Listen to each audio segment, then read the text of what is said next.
Hello everybody, welcome back to the Dugout Villa channel.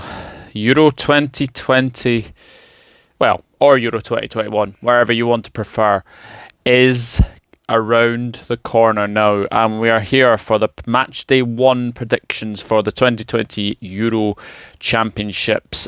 Look, it's going to be a very interesting tournament, no doubt.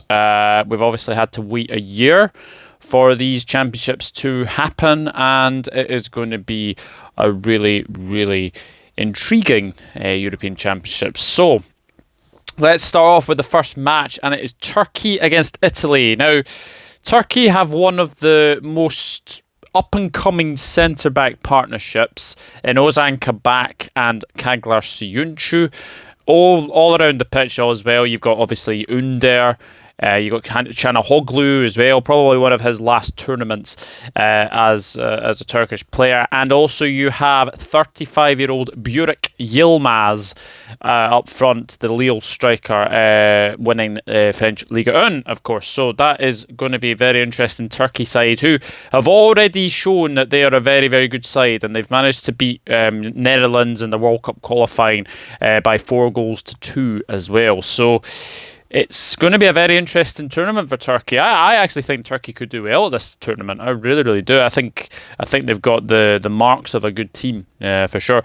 Italy, on the other hand, managed by Roberto Mancini, and I have to say Italy are one of the dark horses. You'd have to say, actually, these two are definitely dark horses for this tournament, for sure. Italy, a plethora of talent, led up front by Ciro Immobile, of course. Stephen El Shaarawy is in the side as well, and they've obviously got a very good goalkeeper in Gianluigi Donnarumma. So I expect Italy to go far in this tournament. But for the first game, it's difficult to say really, but I just have a feeling Turkey will get something from Italy. I've just got a feeling that they will get something from Italy, and I'm actually going to go for a draw in the first game of the Euros. This is a Friday night game, of course. It is Turkey 1, Italy 1. I'm going to go for, I think Italy will draw 1-1 with Turkey. And then we have one of the hosts, the home nations is Wales against Switzerland. Wales obviously have had a bit of a traumatic time of recently. Obviously, Ryan Giggs is not their manager right now. It is Rob Page. So, look, I think Wales have done well since Page has, took over from Ryan Giggs. They've got a good squad. Gareth Bale, Kiefer Moore, Harry Wilson, Aaron Ramsey, obviously Danny Ward, Wayne Hennessy. They've got a very, very good squad. And, the one thing they want to do is probably keep Aaron Ramsey fit, keep Gareth Bale fit to have any chance of, winning games. But I think they've got a good squad. And obviously they have Nico Williams, of course, the Liverpool youngster, who's had a very, very good time of it recently for Wales. So Wales have got a very good squad. As do Switzerland, though. You look at some of their team as well, and you've got Jan Sommer, Granit Xhaka, Jordan Shaqiri, Breel Mbolo, as well. Severovic, I think, is another one. So they've got a good side. Obviously, Fabian Schär as well for Switzerland. But I've just got a feeling Wales are going to win this one. I've got a feeling that they will win this one. I'm going to go for them to snatch a 1-0 win over Switzerland.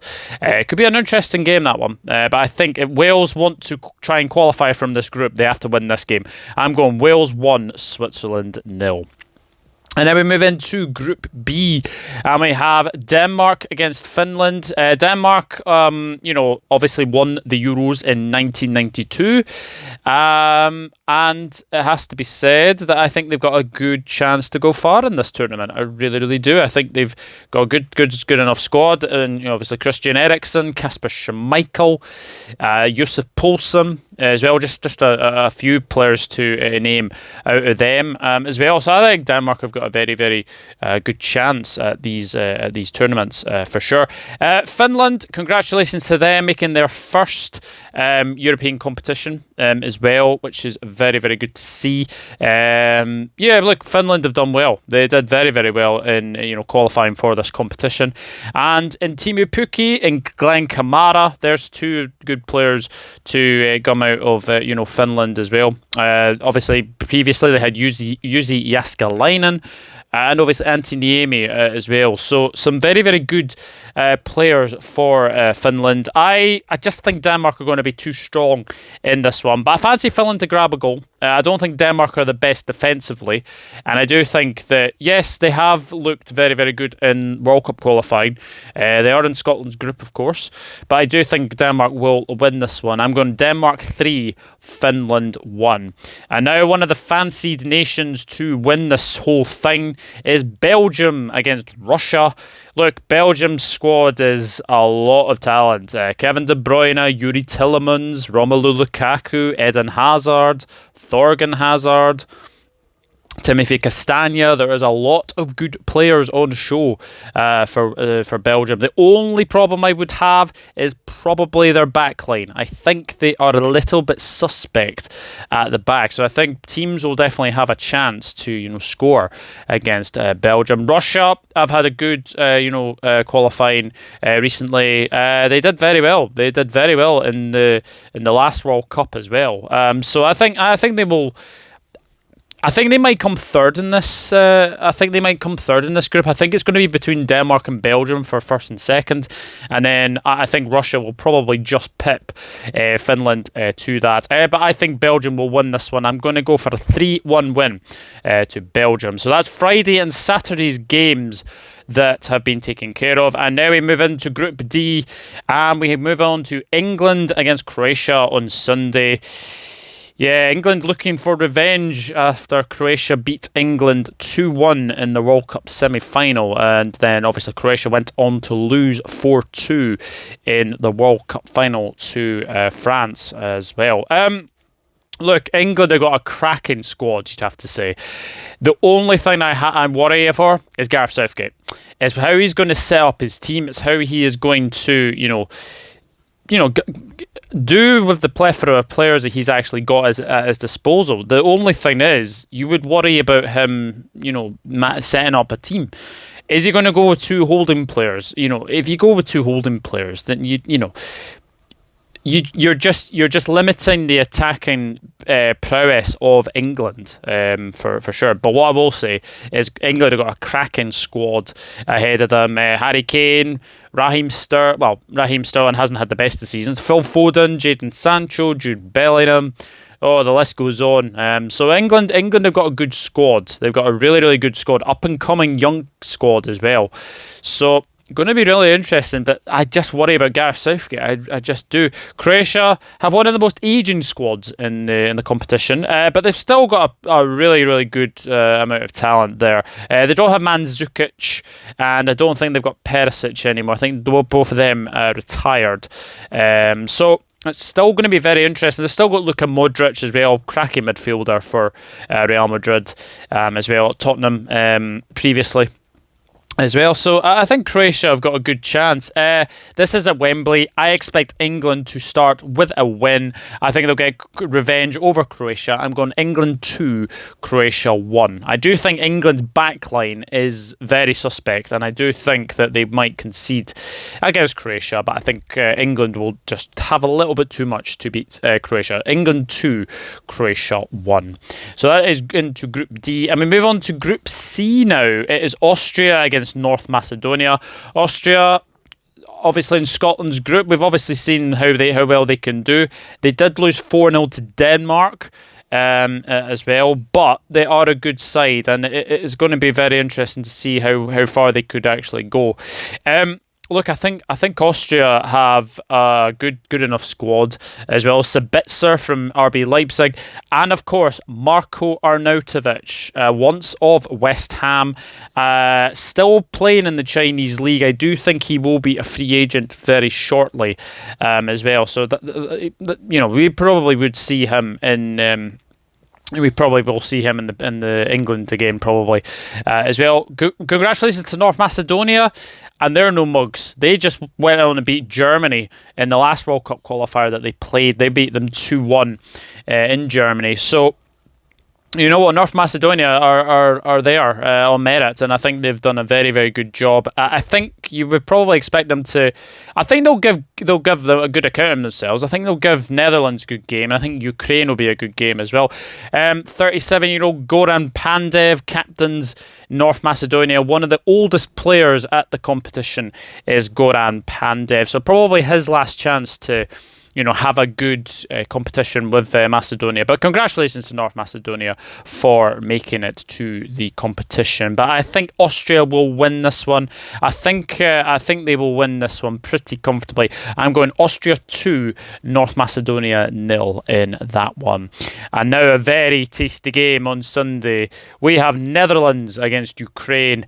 Netherlands, obviously, without Virgil van Dijk. That could be interesting. See how well they can do without him at the back. In De Vrij and De Ligt. I know De Ligt's not had the best of seasons at Juventus, and De Vrij has had a good season as well. So I think Holland are very, very good. They've got a good squad. Georgina Wijnaldum, of course, obviously ex-Liverpool. Donny van de Beek as well. Up front, you've got Memphis Depay as well. So you've got a very, very good attacking threat with Netherlands. My only concern with Netherlands, Frank de Boer. I don't rate Frank de Boer as a manager. Obviously, because of his Crystal Palace days, he didn't have a very good time of it at Crystal Palace. Ukraine are managed by legendary Ukrainian striker Andriy Shevchenko, and I have to say, this Ukraine side are a very tasty outfit. Zinchenko, Yarmolenko, Konoplyanka, I think was another one as well. There's just a couple of players. Marlos, I think, is another one to look out for. So there is a very, very good chance for Ukraine to upset a few people for sure. So I am actually going to go for a very high scoring game. I think this is going to be a cracking first game in Group C. I am going Netherlands 2, Ukraine 2. I think Netherlands will draw 2-2 with Ukraine, and that could be a very interesting start to the group. And now we move on to Monday's game, and Monday starts off with Scotland against Czech Republic. Yes, fantastic to be back at a major competition. I think we were at Euro 96, if I remember rightly. I was probably too young to remember Euro 96, but it's great to be back at a major competition. First time since France 98, in fact, was the last competition we were actually at. So yeah, look, Scotland have got a very good squad, very good up-and-coming squad. I like our chances. I think if we beat Czech Republic, then I think we've got a good chance of doing well in this group. Lots of pundits have written off Scotland. Everyone's saying we're going to finish fourth.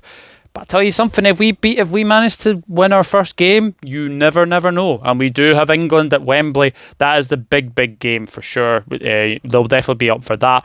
And then they go to Croatia. They've got Croatia at Hampden Park. But as you say, the Czech Republic games and the Croatia game are both at Hampden Park. So Scotland will definitely have home advantage. That is for sure. So I do like our chances. Lyndon Dykes, Ryan Christie. Some very, very good players in there. John McGinn, who's probably been our top scorer in World Cup qualifying. So nice to add goals into him for sure. Czech Republic, though, they're no mugs as well. Thomas Souček, Vladimir Soufal, just to name a couple of players, obviously mainly for West Ham.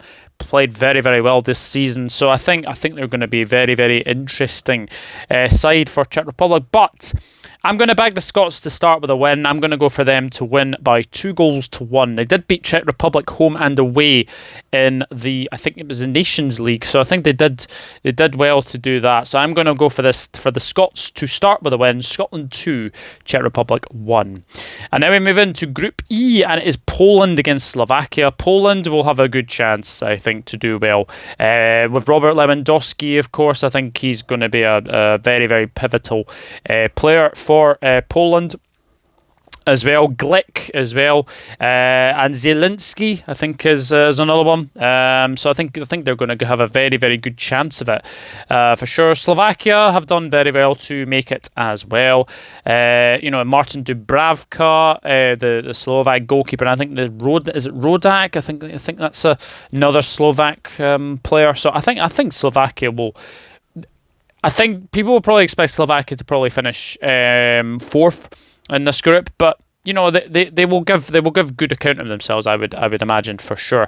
So I think Poland will win this one. I'm going to go for a 2-0 win to Poland, and I'm going to expect Lewandowski to probably get on the score sheet in that one. But that should be 2 good games to watch on that Monday for sure. So Poland 2, Slovakia 0. And the final game on Group E is Spain against Sweden. Spain, no Sergio Ramos, and in fact, no Real Madrid players, which is very, very interesting for Spain. So looking forward to how Spain will do. Like I think they've got a good squad. I don't think it's a great squad, but you would have to say, goalkeepers David De Gea. I think Pau Lopez, is another one, and also Robert Sanchez from Brighton, which is really interesting. So I think Robert Sanchez has done a good job for Brighton to be in the Spain squad. But you know what? Ferran Torres, Thiago Alcantara, Rodri.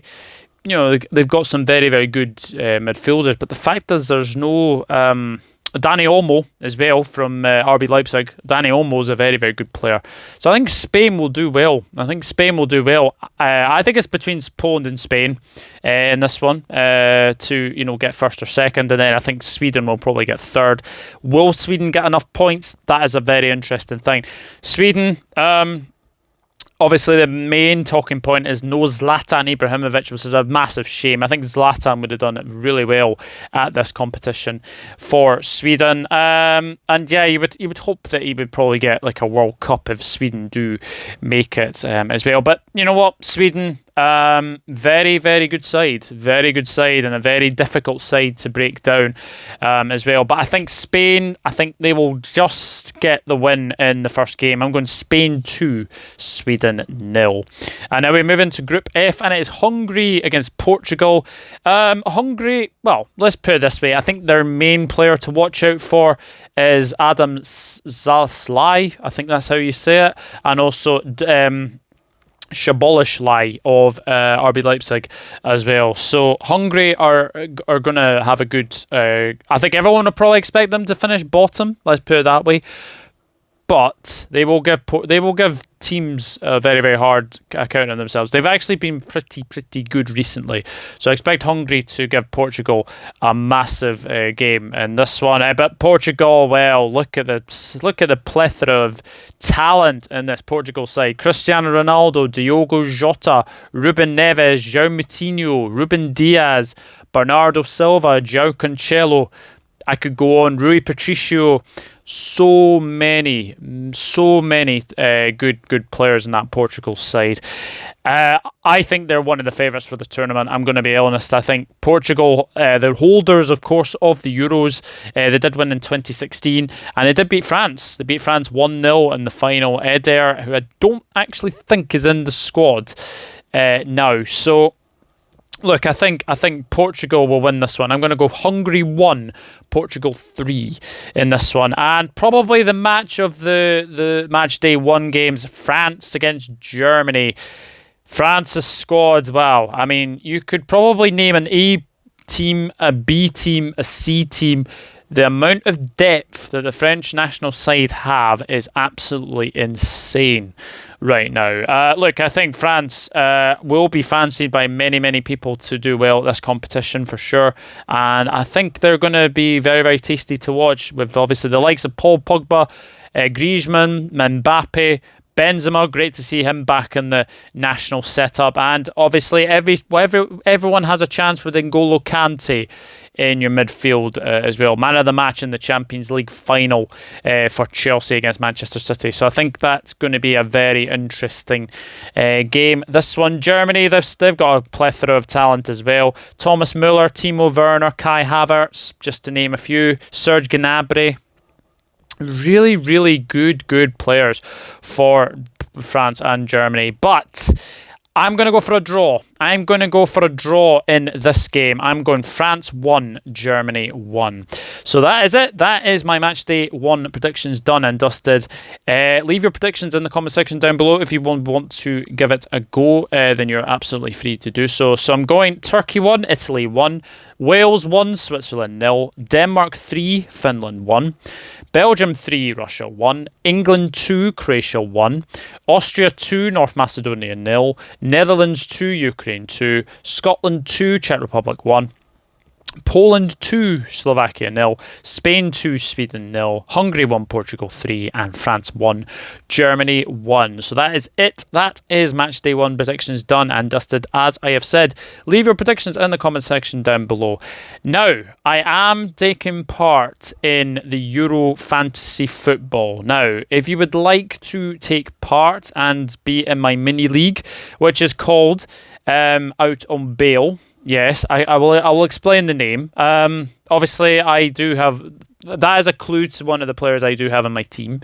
I thought it was quite a funny name to have as a mini league. So if you would like to join, then I will leave a link in the description box down below, and I will leave the code for anybody who wants to join that as well. Come and join me. Come and join me as we play fantasy football as well. But the Euros are about to start. Looking forward to the start of the Euros, and it should be very, very interesting. But until then, it's goodbye from me. If you do love the content, please hit that subscribe button, drop a like on the video as well, and I'll see you in the next one. Take care. Bye bye for now.